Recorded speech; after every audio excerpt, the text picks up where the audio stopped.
আমরা চাই না যে হাসিনা আবার ফিরে আসুক। আমরা চাই না আওয়ামী লীগের সেই দুঃশাসন আবার ফিরে আসুক।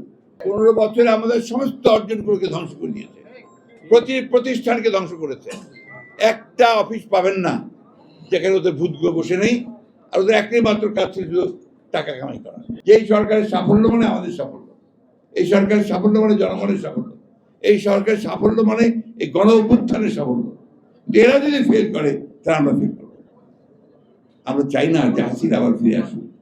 আমরা চাই না আওয়ামী লীগের সেই দুঃশাসন আবার ফিরে আসুক। চাই না বলেই আমরা বারবার করে বলছি, আমাদের সমস্ত অভিজ্ঞতা দিয়ে।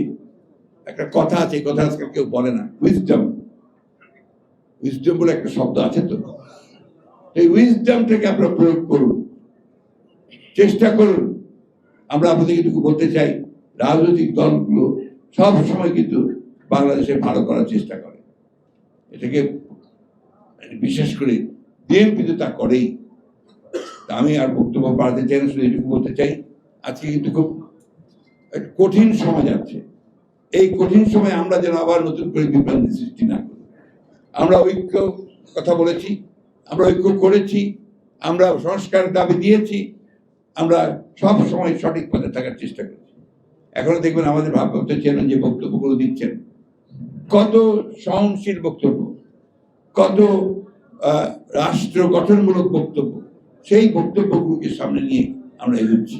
আপনারা দেখেন না, এই যে মাধ্যমিক শিক্ষা ব্যবস্থা কতবার যে পরিবর্তন হয়েছে, এখন পরিবর্তন হতে এমন হচ্ছে বাংলাদেশের শিক্ষার মান এখন সম্ভ্রম নিম্নে।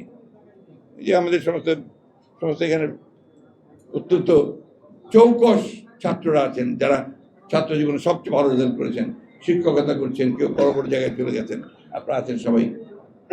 এত নিচে মান বোধহয় কখনো ছিল না, এখন যে মান হয়েছে শিক্ষা। কেন?